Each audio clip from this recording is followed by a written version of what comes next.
Shalom, selamat pagi Bapak, Ibu, Saudara-saudari yang terkasih di dalam nama Yesus Kristus. Selamat berjumpa kembali dalam sapaan teduh kita pada hari ini. Tetap setia dan bersukacita dalam kita selalu belajar akan firman Tuhan. Untuk itu, sebelum kita dengar-dengaran akan firman Tuhan, mari terlebih dahulu kita siapkan hati kita.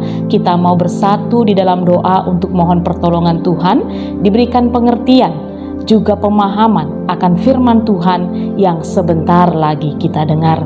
Mari kita bersatu di dalam doa.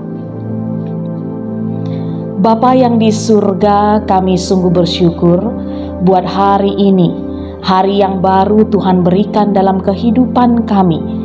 Kami bersyukur sepanjang malam tadi ketika kami beristirahat, kami tetap merasakan kasih dan penyertaan Tuhan. Dan pada hari ini Tuhan, kami mau memulai segala aktivitas kami dan juga segala rencana-rencana kami. Untuk itu kami mohon pertolongan Tuhan yang memampukan kami untuk bisa tetap menjalani hari ini sesuai dengan kehendak Tuhan. Untuk itu Bapa, kami mau dengaran akan firman-Mu, berfirmanlah melalui hamba-Mu, sebab kami semua sudah siap mendengarkannya di dalam nama-Mu, Yesus Kristus Tuhan Juru Selamat kami. Amin. Matius 18 ayat 15 yang menjadi sapaan teduh kita pada hari ini berkata demikian kepada kita. Apabila saudaramu berbuat dosa, tegurlah dia di bawah 4 mata. Jika ia mendengarkan nasihatmu, engkau telah mendapatkannya kembali. Ya, Bapak Ibu, saudara-saudari yang terkasih, jika kita melihat atau mengetahui saudara kita atau orang lain yang kita tahu atau kita dengar dan kita lihat melakukan satu kesalahan atau pelanggaran, tindakan apa yang biasanya kita lakukan? Apakah kita menegurnya, menghakiminya, mengabaikannya, atau bagaimana? Ya, akan sangat berbahaya saudara-saudari yang terkasih jikalau kita hanya mengambil sikap diam, seolah kita berkompromi akan kesalahan ataupun pelanggaran yang dia lakukan. Atau sebenarnya sikap diam kita itu adalah cara kita mencari aman. Bahkan yang paling menyedihkan adalah ketika kita mengambil sikap atau tindakan menceritakan kesalahannya tersebut dengan orang lain. Dalam kehidupan ini, kita sering menjumpai memang ada beberapa orang yang suka sekali membicarakan kesalahan atau kelemahan orang lain di belakang. Bukannya menegur atau menasehati orang yang sudah melakukan kesalahan tersebut, tapi justru orang-orang ini memilih menjadikan ini menjadi bahan gosip atau pergunjingan. Sehingga orang yang melakukan kesalahan tadi semakin terpuruk dan merasa malu. Semoga tidak ada tipe orang-orang yang demikian di antara kita. Karena kita perlu berhati-hati. Firman Tuhan dalam Lukas 6 ayat 38b mengatakan bahwa ukuran yang kamu pakai untuk orang lain akan juga dipakai menjadi ukuran untukmu.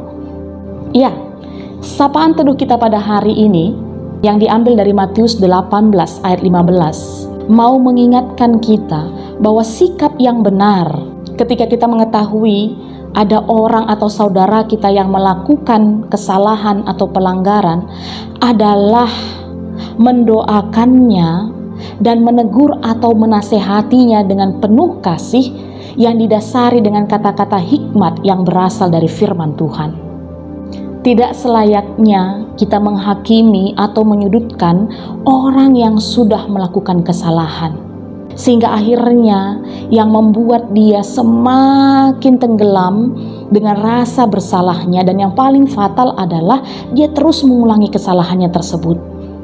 Tetapi sebagai orang percaya, firman Tuhan pada hari ini mengajak kita, mari menegur dan menasehati saudara-saudara kita ini dengan penuh kasih. Dan lebih tegas firman Tuhan katakan, tegurlah dan nasihati dia di bawah 4 mata. Apa maksudnya ini? Bapak, Ibu, saudara-saudari yang terkasih, firman Tuhan tidak menyuruh kita sebagai penyiar berita yang menjadikan kesalahan orang lain menjadi konsumsi publik. Tetapi kembali diingatkan lewat firman Tuhan ini, kita diajak untuk menegur dia, untuk menasehati dia di bawah 4 mata. Berarti tidak ada orang lain di situ, hanya kita berdua dengan saudara kita tersebut. Dalam artian firman Tuhan ini mengajak kita untuk bersikap sportif dan kesatria dalam menegur saudara kita yang sudah melakukan kesalahan, bukan membicarakannya di belakang kita dengan orang lain.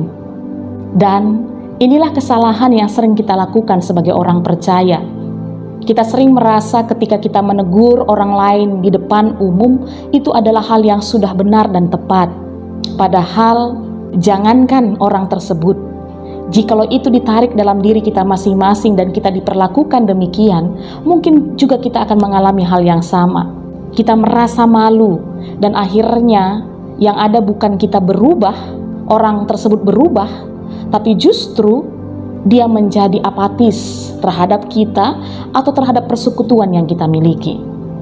Firman Tuhan mau katakan kepada kita pada hari ini, dengan kita mau dan berani menegur atau menasehati saudara kita yang melakukan kesalahan dengan penuh kasih, itu sama dengan kita berusaha untuk memenangkannya kembali, untuk kembali membawa dia kepada Tuhan.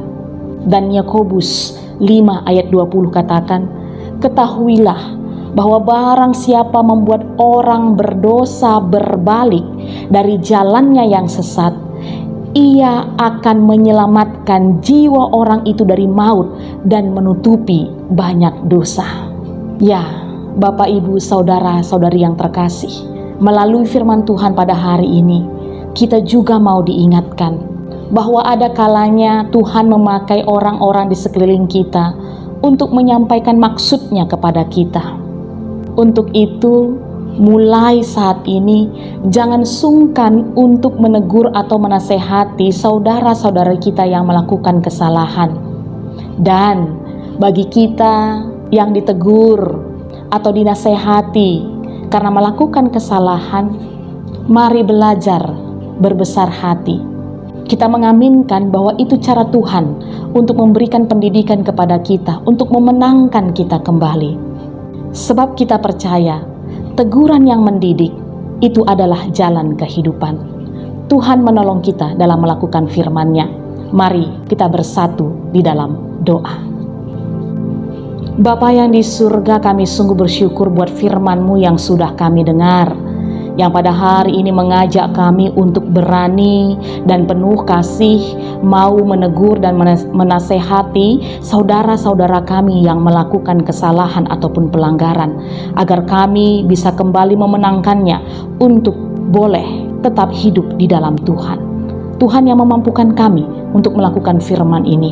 Dan pada kesempatan ini Tuhan, bersama kami mau berdoa buat saudara-saudara kami GBKP Runggun Cililitan. Kami berdoa mulai dari pendeta kami Togu Munte bersama dengan Nora dan keluarga, dan juga seluruh pertua diaken emeritus, pengurus-pengurus yang ada di tengah-tengah gereja, dan juga para guru KKR dan seluruh jemaat Tuhan. Kami percaya Tuhan, kuasa kasih penyertaan-Mu yang selalu melingkupi kehidupan mereka, agar kiranya tetap dimampukan berjalan dalam kebenaran, melakukan firman Tuhan. Dan jikalau pada saat ini Tuhan ada yang sedang mengalami sakit penyakit, kami percaya Tuhan boleh pulihkan, boleh sehat kembali saudara-saudara kami ini.